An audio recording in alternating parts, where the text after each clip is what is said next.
Olá, mundo. A aula de hoje é sobre repetições. Então, o primeiro tema é repetir N vezes, e eu quero voltar no arquivo da aula passada, agora renomeado como estrelas.py, e refletir sobre algumas coisas. Eu usei uma técnica pedagógica, talvez um pouco problemática, que é a de fundir a cabeça dos alunos, mostrar um jeito difícil e horroroso que causa sofrimento de fazer as coisas, para poder na aula de hoje falar, tem um jeito melhor de fazer isso, tem um jeito melhor de fazer repetições. Em vez de fazer todo aquele contorcionismo, de criar uma função auxiliar, que se chama ela mesma, que tem um if, é tudo muito confuso. Tem um jeito de simplificar bastante isso tudo, e é isso que eu vou falar. Esse é o tema da aula de hoje. Então, como repetir N vezes uma sequência de comandos no Python? Porque no fundo o que eu quero fazer é isso. Eu quero substituir todo esse blá blá blá de andar e girar por alguma coisa que eu fale assim, Python, por favor, repita N vezes esses dois comandos. Tá? Obviamente esse comando não existe, não existe também a versão em inglês, né? Dá para ver pela cor, se eu tentar executar ele vai acusar um erro, mas existe algo parecido, algo que funcionalmente é a mesma coisa que isso. É esse comando, for underscore in range n. Tá? Isso aqui, já já vou explicar o que significa exatamente esse comando, mas a gente pode traduzir na nossa cabeça sempre que aparecer isso, for. Esse underscore, na verdade, pode ser qualquer variável. Posso chamar de i, x, j. Underscore é um nome de variável. Se cedilha seria outro. Quando eu coloco underscore, é um jeito de sinalizar que eu não estou muito interessado no nome. Então, para cada underscore no range, né, no intervalo de n, seria, na verdade, implicitamente os números de 0 a n-1, mas já já a gente vai tratar melhor sobre isso. Isso aqui pode ser lido, então, como repetir n vezes esses dois comandos. Agora ficou bem mais fácil, né? Então, se você terminou a aula passada com dor de cabeça e, meu Deus, está vendo bem, até vem aquele diabo de repetição, saiba que tem um jeito muito melhor na vida real, a gente usa o for e não aquela técnica esquisita. É legal aprender e também é uma boa lição de programação em descobrir o que eu falei na aula passada, a rigor, existem teoremas que mostram isso, sabendo declarar funções, chamar funções e permitindo que as funções chamem umas às outras, a rigor você consegue programar qualquer programa. Então a gente poderia terminar o semestre na aula passada e falar, vocês já sabem tudo que precisa saber de programação, agora só se vira para montar o quebra-cabeça. Mas não é muito justo, né? E na prática vocês sabem que não dá para modelar qualquer problema e, enfim, mesmo que em princípio seja possível resolver qualquer problema, talvez a gente ficasse um pouco confuso ou totalmente perdido sobre como proceder. Né? Então, para uma coisa simples como repetir N vezes um comando já foi difícil, imagina para coisas mais complicadas. E a lição é essa, né?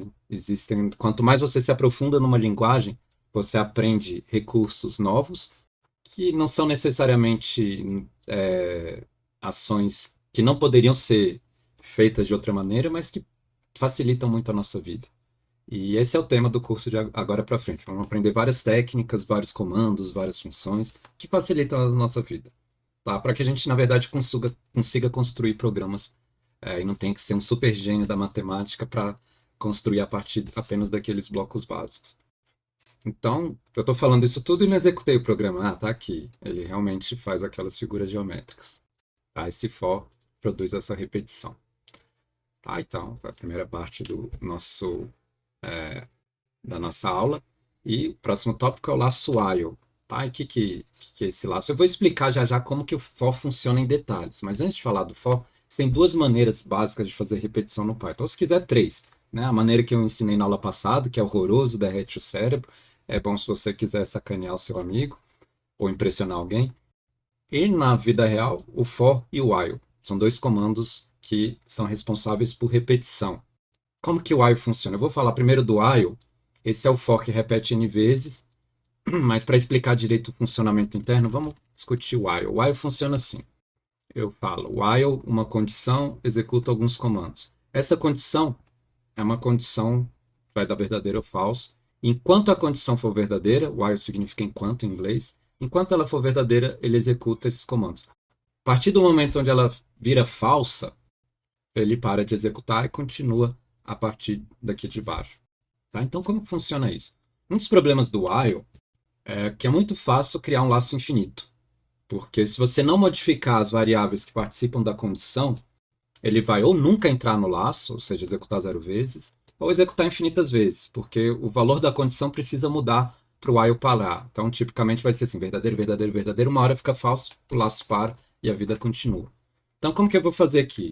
Enquanto n for maior do que zero, esse vai ser o meu while, eu executo isso e eu preciso mudar o valor de n a cada execução. Senão, o n vai ser sempre maior que zero. Então, passar n igual a 3, ele vai ser sempre igual a 3. E ele executaria infinitas vezes esse comando. Eu vou executar para mostrar para vocês o que acontece. Meu triângulo está andando infinitas vezes. A gente pode ficar aqui a vida toda, até acabar a paciência, e ele continua nesse laço infinito. Não é ideal. Tá? E o que eu faço então? Eu quero executar só 3 vezes. Então eu vou falar, a cada iteração, meu n diminui por 1. Ou seja, eu troco o valor de n e recebe o valor anterior de n menos 1. Isso faz com que ele comece 3, depois 2, 1, vai terminar na terceira iteração com 0, né, na terceira execução desse comando com n igual a 0, e aí ele falha na condição e para. Agora funcionou direitinho, ótimo. Então esse é o while, ele tem essa estrutura simples. Só saibam o seguinte, depois que termina a execução, ele não finaliza a função, ele continua com o comando que viria aqui embaixo. No nosso caso, ele finaliza a função porque não tem nenhum comando. Mas se eu colocasse, por exemplo, left 45, ele terminaria o laço, giraria, e agora a gente vai ver as figuras fazendo um pequeno ângulo entre si. Tá? Então essa é a maneira de executar o while. Muitas vezes é útil, principalmente quando estou lidando com laço, para entender o que está acontecendo de uma execução para outra, mostrar o valor dessas variáveis em cada uma dessas execuções. Aliás, o nome de cada execução, o nome técnico para isso é uma iteração. Uma iteração é uma das execuções desses comandos do laço, do while ou do for. Então, ele vai fazer na primeira iteração, executar essas 3 linhas. Na segunda iteração, executa de novo. Vai fazendo isso até que a condição seja violada. Então, eu escrever print de n, vou colocar o print aqui em cima para a gente saber qual que é o valor de n quando ele começa cada iteração. Aí, olha só, ele está imprimindo aqui um monte de número. Esses 3 primeiros foram para o triângulo, né? Então, ele imprimiu 3, 2 e 1, 4, 3, 2, enfim, cada uma das figuras geométricas. Vou deixar só uma. Por que eu fiz isso? Se eu deixar só uma, fica mais fácil de entender o que está acontecendo aqui. Ó. 3, 2, 1. Ótimo. Então, o while serve para fazer repetições. Vamos agora ver como que funciona o for, que é o próximo tema da nossa aula. For é a outra maneira tradicional de declarar repetições no Python. A gente já viu aquele formato for underscore in range n, que eu posso traduzir para repetir n vezes. Então, esse é um jeito não ideal, mas enfim, é o jeito que o Python entende a nossa intenção de mandar repetir n vezes. Mas vamos decifrar esse comando. Deve ter alguma coisa a mais, porque se não fosse só isso, provavelmente seria algo assim, né? Repeat n. Tá? O que significa esse for? Eu vou trocar esse underscore por um nome, i. I é uma variável que ele vai... Né? Essa é a grande diferença do while para o for. O while verifica uma condição. O for, ele anda em cima de uma sequência de números, uma sequência de elementos, não precisam ser números. O for anda em cima de uma sequência. Nesse caso, a sequência é gerada por essa função range. A função range de n gera os números de 0 até n-1. Ou se quiser pensar o intervalo de 0 a n, incluindo o número inicial e excluindo o final. Isso vai dar n números, né? Por isso que tem essa escolha meio peculiar de incluir o início do intervalo e excluir o final, para que no total tenham n números.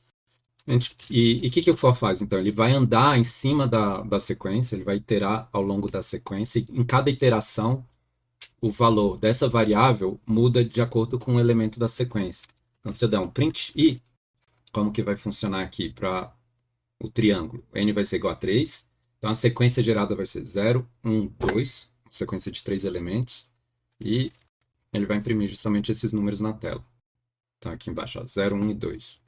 Ótimo, né? Então range tem a ver com sequências de números, e o for é um estilo de iteração ou de repetição que itera ao longo de uma sequência. Tá? Eu não preciso criar sequência com range, eu posso criar sequência manualmente, por exemplo, que nem eu fiz aqui, colocando vários elementos separados por vírgula.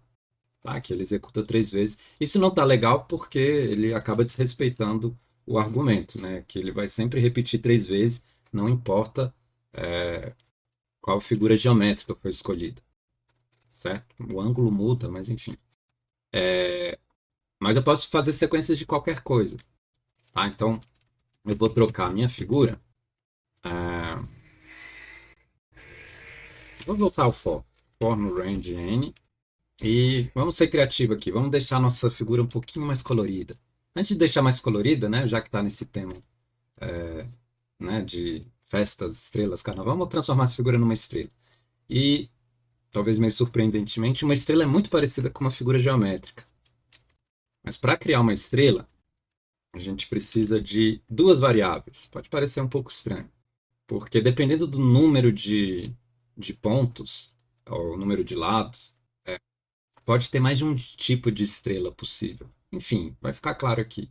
O que a gente vai fazer aqui é o seguinte: o ângulo que eu vou virar vai ser n vezes m. Ou seja, ao invés de dar uma única volta, que vai gerar uma figura regular, eu vou deixar a minha tartaruga dar mais de uma volta, m voltas, para gerar uma figura, uma estrela de n lados. Tá? Então, isso é uma estrela generalizada. Ela pode ser um triângulo, se o segundo argumento for. Ela sempre vai ser igual a uma figura geométrica. Vamos começar com uma estrela mais interessante, porque não existem estrelas de três lados. A estrela de três lados é um triângulo. Se eu tentar dar duas voltas numa estrela de três lados, vamos ver o que acontece. Mas o meu suspeito é que não vai ser uma estrela, vai ser um triângulo apontando para o outro lado. A de quatro também, não dá para fazer muita coisa interessante. A de quatro não vira nem um quadrado, ele fica andando de um lado para o outro. Se eu mudar o número de voltas que ele dá, acho que ele faz isso, faz o quadrado para baixo. Mas vamos começar com a primeira estrela interessante, de 5. Se eu usar, eu vou fazer o seguinte: vamos fazer várias dessas estrelas, com uma volta, também conhecido como pentágono, com duas voltas, com três. Sei lá, talvez chegue um ponto onde uma estrela repete a outra, ou faz uma coisa completamente esdrúxula. Essa aqui, eu acho que vai fazer uma coisa completamente esdrúxula. Pentágono, pentagrama, também deu outro pentágono, e essa fez uma linha reta. Tá? Então essas foram as 5 estrelas feitas a partir do pentágono. Ótimo. Tá? A estrela tradicional é essa. Essa aqui também funciona por uma questão de simetria, e todas as outras dão ou figuras geométricas simples ou só uma linha reta, que é o último caso aqui. Ótimo. Agora vamos deixar nossas estrelas mais alegres. Eu vou roubar a lista de cores do arco-íris de novo, com turtledemo.piece. Preciso terminar, só quero roubar essas cores. Piece Colors. E eu vou salvar aqui, não vou importar não. Acho que nem dá para importar, não lembro como estava lá. Olha que legal, com o black. Deixou a lista bonitinha. E o que eu vou fazer aqui é o seguinte: eu quero trocar esse meu forward para frente arco-íris. O que vai ser a função frente arco-íris? Ela vai andar para frente pelo lado. Opa, forward, lado. Mas não exatamente, eu quero dividir em vários pedacinhos. Então, cada trecho vai ser um mini arco-íris. Começa com essa cor, depois essa, e até terminar. Então, como que funciona isso? Primeiro, eu preciso pegar o tamanho dessa lista. Ela tem 7 elementos, né? Então, meu n vai ser igual a 7. Então, eu vou andar. Eu poderia pensar isso para ir em range n, mas eu não quero andar nos números. Eu quero andar nessas cores. Então, o que eu vou fazer? Eu vou trocar para cada cor em piece colors. A gente pode fazer isso. O range é só uma função que produz uma sequência. O laço for aceita qualquer sequência. Então, para cada cor na lista dos piece colors, eu vou andar lado dividido por n. Eu vou dividir por n para que o tamanho que ele anda aqui seja igual a lado, né? Como ele vai avançar cada hora com uma cor, lado vai ser isso, e na verdade eu preciso mudar o pen color para a cor escolhida. Tá? Ainda posso, se quiser, cor velha, salvar a cor original da caneta, desenho como arco-íris e no final volto com a cor original. Vou fazer assim, cor velha, mas velha com nome feio, original. Fica mais bonitinho ainda a minha função. Então, anda para frente, arco-íris. Não é bem desenho do arco-íris, mas vai lá. Acho que dá uma descrição razoável.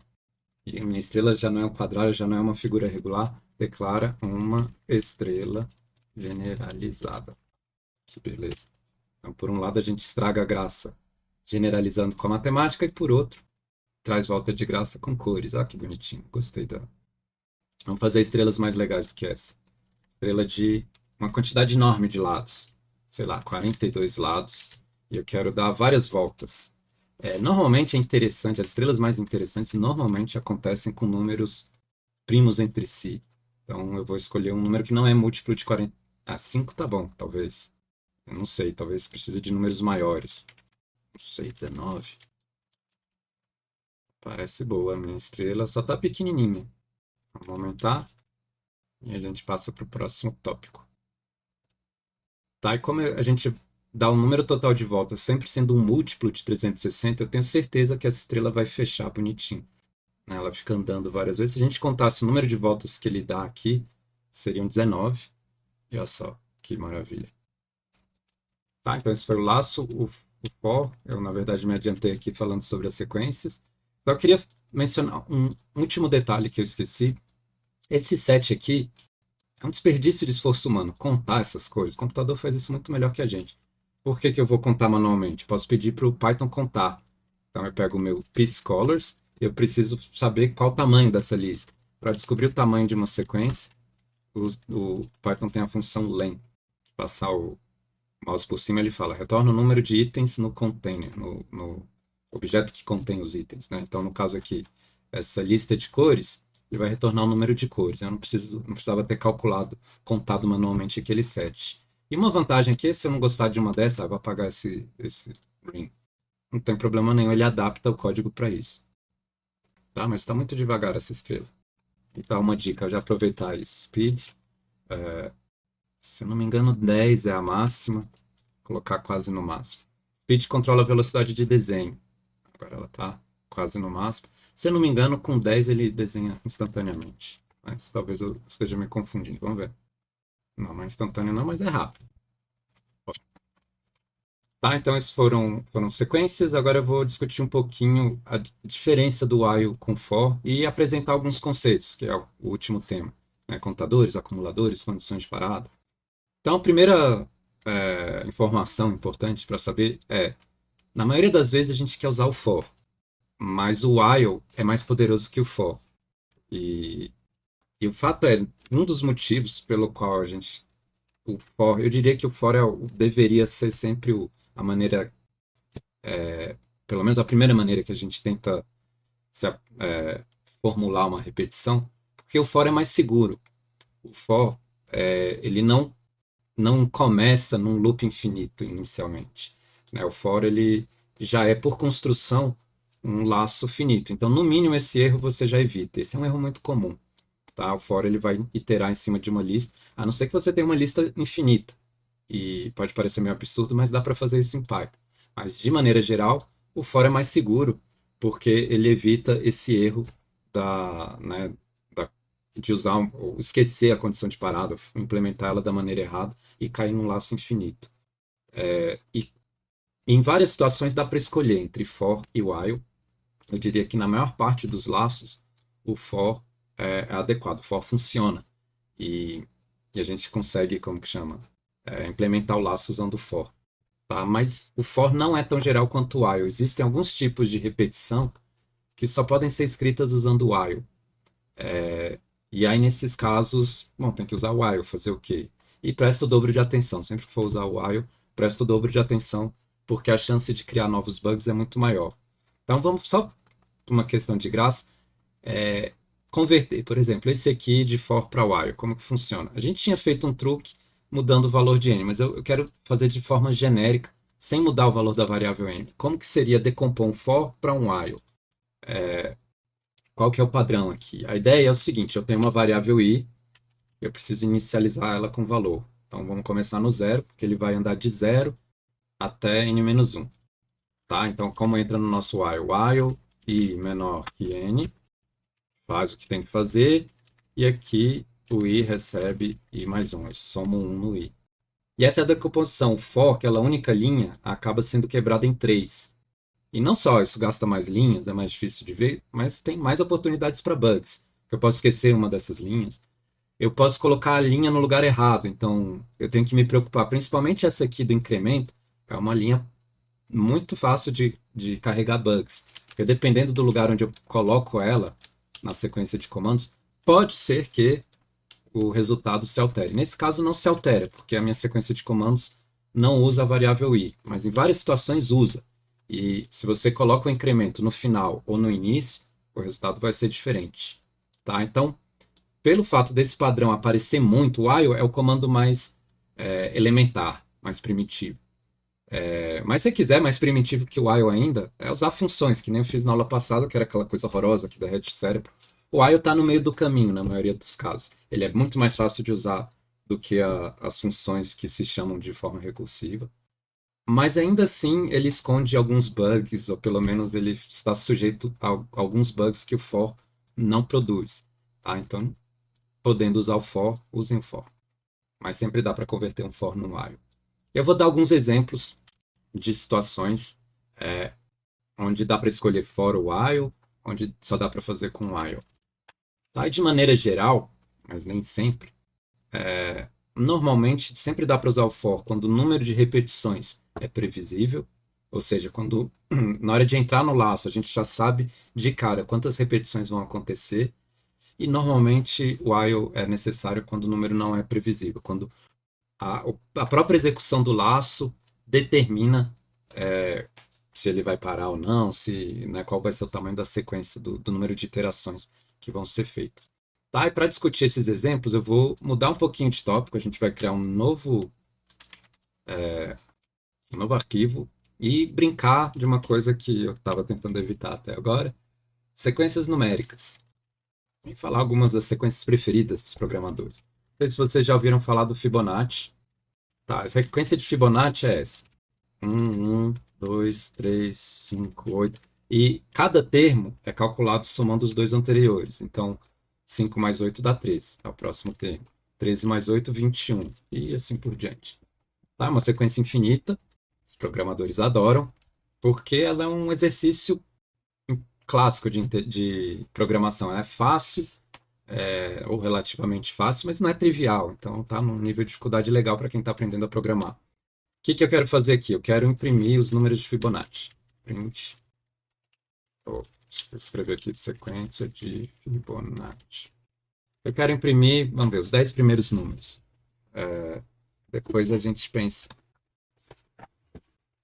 Depois eu mudo esse número, se 10 parecer pouco ou muito. E como que faz para calcular a sequência de Fibonacci? Tem milhões de soluções, porque é um dos problemas mais clássicos que existem em computação. E a que eu gosto é esse. A gente começa inicializando x e y. Eu posso fazer assim, x igual a 1, y igual a 2. Se quiser dar um nome um pouco mais descritivo, eu vou falar o último elemento da sequência e o penúltimo elemento da sequência. Vão ser... Quando eu começo, se eu começar nesse ponto aqui, seria, né, o penúltimo e o último, os dois iguais a 1. Também poderia começar nesse ponto, onde o último seria igual a 1 e o penúltimo... Aliás, o último igual a 1 e o penúltimo igual a 0. Por que eu sei que é 0? Se eu somar 0 com 1, então 1 com o anterior, assumindo que o anterior é 0, que nem existe. 0 mais 1 dá 1, calcula o próximo elemento. Tá? Então o que a gente vai fazer? A gente imprime o último elemento e calcula o próximo. Aliás, atualiza. Né? Então se o meu cursor, minha atenção estava aqui, quando eu passar para cá, eu tenho que calcular o novo último. O novo último vai ser o quê? Vai ser o antigo último mais o penúltimo. E o novo penúltimo é igual ao antigo último. Quando a gente executa isso, olha o que acontece. Não é a sequência de Fibonacci. E o que aconteceu? Aconteceu o seguinte, quando eu faço essa alteração no valor das variáveis, e por isso que não é tão trivial assim calcular a sequência de Fibonacci. Quando eu faço essa alteração em duas linhas, olha o que acontece. Aqui eu atualizei o último. Então esse último é a versão atualizada na iteração, e não era o último, o valor de último que começou a iteração. Então, um jeito de consertar isso, seria criar meio que um último alternativo, que era a antiga variável último. Então, eu atualizo a variável último, mas na hora de atualizar o penúltimo, eu pego esse último alternativo, e agora eu tenho a sequência de Fibonacci. Mas tem um jeito um pouco melhor de fazer isso, que é atualizar as duas variáveis ao mesmo tempo, usando essa sintaxe de vírgula. Opa. Aqui eu estou falando o seguinte, eu vou atualizar ao mesmo tempo o último e penúltimo, sendo que o último vai vir dessa expressão, né, o primeiro elemento dessa dupla, e o segundo elemento da dupla vem da segunda parte do lado direito. Isso simplifica um bocadinho, tem a sequência de Fibonacci. Se o meu problema for, eu quero calcular os 10 primeiros elementos da sequência de Fibonacci, isso é uma ótima situação para usar o for, porque eu sei o número de iterações de antemão. Na verdade, aqui a gente não precisa nem usar o número da iteração para saber, para fazer alguma coisa no cálculo, né? Não altera o cálculo. E, enfim, for funcionou perfeitamente bem. Dava para fazer com while? Dava, mas isso não tem nada demais, porque qualquer for pode ser transformado num while. Deixa eu dar um outro exemplo agora que talvez não dê para usar o for, ou que seja um pouco estranho ou artificial usar o for. Imagina que meu problema seja agora o seguinte: eu quero imprimir todos os números de Fibonacci menores do que 1 milhão. Não sei quantos números são. Então não dá para descobrir qual que é o valor de n. Então o que a gente tem que fazer? Tem que imprimir enquanto o último for menor que 1 milhão. Eu posso escrever 1 milhão assim, só para esse underscore não faz diferença nenhuma, só ajuda na legibilidade. E agora imprimir os Fibonacci até 1 milhão. Se eu quiser saber qual seria esse elemento na sequência, eu posso criar uma variável contadora. Ela conta o número de iterações. O for já faz isso para a gente automaticamente, que é a variável, pelo menos um for que use um range. Eu vou imprimir esse n, e em cada laço a gente incrementa. N recebe n mais 1. 30 Fibonacci. Vamos ver no começo, é muito fácil errar. Não, mas tá certo. É o primeiro, o segundo. Né? No 30º Fibonacci, 31º, na verdade, já passa de 1 milhão. Ótimo. Então, essa sequência de Fibonacci, eu vou trocar o nome desse arquivo para sequência de Fibonacci. Eu vou falar de uma outra sequência que essa é inevitável usar o while, que é a que a gente chama de sequência de Collatz, que é um outro exemplo de sequência onde a gente não sabe o tamanho dela. E não sabe meio que por construção.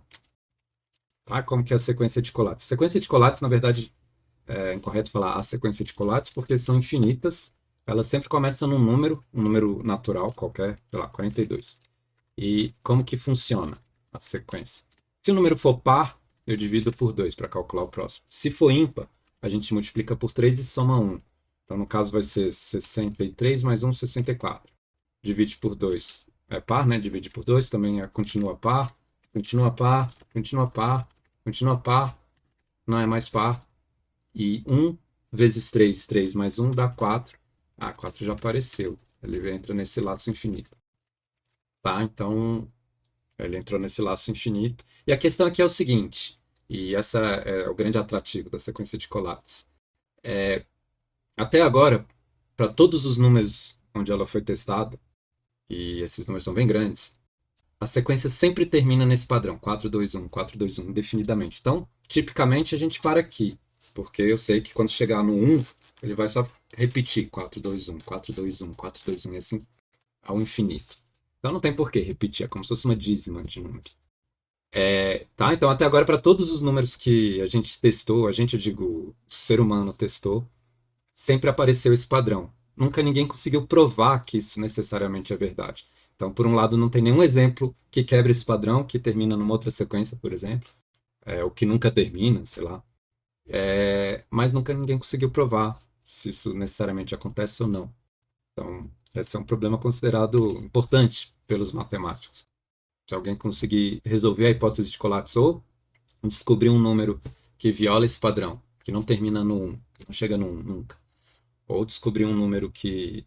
ou descobrir uma prova de que isso sempre acontece, isso daria uma certa fama entre os matemáticos. E pode parecer que, é óbvio que exemplo vai acontecer, mas não é tão óbvio. Umas mudanças pequenas nas regras, os matemáticos já conseguiram provar que, por exemplo, podem ter 2 ciclos diferentes, dependendo do número, coisas assim. Tá, então como que eu calculo a minha sequência de Collatz de maneira geral? Começo com um n qualquer. Vamos começar com 10, em vez de 42. E eu não sei o tamanho da sequência, porque não dá para calcular o tamanho a partir do número sem calcular a sequência inteira. Então, o que eu vou fazer? Enquanto n for diferente de 1, que eu sei, ou pelo menos eu sei que já testaram todos os números, não todos os números, mas todos os números que cabem no computador padrão, pelo menos, e sempre termina no 1. Então, enquanto for diferente de 1, a gente calcula a regra de Collatz. Se o número for par, e como eu testo se o número é par? Tem vários jeitos. Eu poderia fazer assim, se o número dividido por 2 arredonda, vezes 2 for igual ao número, ele é par. Esse é um jeito de testar se o número é par. Um jeito horrível. Vou mostrar um jeito melhor. N dividido por 2 é a divisão de N por 2. Não há nenhuma surpresa aqui. N dividido com duas barras por 2, isso é a divisão inteira. E o que significa a divisão inteira no Python? Ela retorna um resultado inteiro. Então, aquela minha ideia original de multiplicar por 2 e comparar com o próprio N já funciona um pouquinho melhor, porque não tem que converter para int. A expressão fica um pouquinho mais curta, mas ainda assim não é ideal. Né? Lembrando aqui, a divisão inteira vai truncar o número, vai usar só a parte inteira do número. Então, por exemplo, 5 dividido por 2 dá 2,5, mas se usar a divisão inteira, 5 dividido por 2 vai dar 2, né? Porque ele trunca o 2,5, tira a parte decimal do resultado. Parecido com a divisão inteira, ou relacionado à divisão inteira, tem a operação de resto. O que é a operação de resto? É o resto da divisão de n por 2. Se o número for par, o resto é zero, porque o número vai ser divisível por 2. Se for ímpar, o resto é 1. Então é isso que a gente vai usar. A maneira mais comum de testar se um número é par ou ímpar. Se for par, meu próximo n vai ser n dividido por 2. Eu vou fazer a divisão inteira, porque eu quero o resultado sem casas decimais. Caso contrário, próximo n vai ser 3 vezes o n anterior mais 1. E antes de fazer isso, a gente dá um print. Tá? Quando eu executo, quase dá certo, ele não imprime o 1. Então, eu vou mandar ele imprimir o 1. Quando terminar o laço, n vai ser igual a 1. Essa é a condição de terminar o laço. E tá aqui a sequência de colates de 10, sequência de colates de, sei lá, 25. Vamos ver. Ela é maior, ó. 25, 76. E essa é uma coisa interessante da sequência de colates. Dependendo do número, ele parece que começa a crescer desenfreadamente, chega uma hora que abaixa, cresce, volta. Ela produz padrões bem exóticos. Para a gente visualizar e terminar a aula, vamos importar coisas do Turtle. Então, em vez de dar print, eu vou fazer o seguinte. Eu vou andar com a minha tartaruga. Tá? Então, o que a gente vai fazer? Eu quero fazer um gráfico dessas oscilações. E o que eu vou fazer aqui é o seguinte. Primeiro eu quero contar o número de iterações. Tá? Então, o i começa aqui, 1. Depois de cada iteração, o i recebe mais 1. Ao invés de dar print, aliás, vamos fazer o i começar no 0, não no 1. Não faz muita diferença, não. Ao invés de mandar ele andar, eu vou mandar ele ir para uma determinada coordenada. GoTo. Esse comando GoTo faz isso. Eu preciso passar o valor de x e y das novas coordenadas. Então, como que funciona isso? Eu vou falar que o x é i vezes alguma coisa, é o número de iterações vezes alguma coisa. Por exemplo, se for i vezes 10, cada número ele anda 10 pixels para o lado. E a altura vai ser o n vezes alguma coisa. Vou andar um pouco menos na altura, talvez 3 pixels só. Faz a mesma coisa aqui e roda. Essa é a sequência de colates para o número 25. Talvez, eu acho que dá para escrever text. Tem uma função chamada text. Vamos ver o que ela faz. XY e uma string. Então, eu vou colocar um x, sei lá, um pouquinho mais para a esquerda. 20, 30, sei lá. O y um pouco mais para cima, 20, e o meu texto vai ser o número. Converter o número para uma string, o n para uma string. Vamos ver se isso dá certo. Acho que ele está dando esse erro. Oxe. Na linha 11. Essa função não tem nada a ver. É right? Acho que não. Vou controlar o título. Título da janela. E aqui a gente faz o seguinte.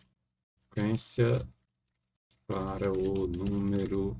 Eu quero colocar o número 25 aqui, número n. Quero que ele substitua o valor de n. Para fazer isso, uma outra dica aqui. Coloco entre chaves e antes do texto, coloco esse Fzinho aqui. Esse Fzinho diz para substituir o valor das variáveis que estiverem dentro das chaves. Aqui é a sequência de colates para o número 25. Legal. E se eu trocar o número, troca a sequência. Então, vou finalizar com isso. Isso conclui a aula de hoje. Até a próxima. Tchau, tchau.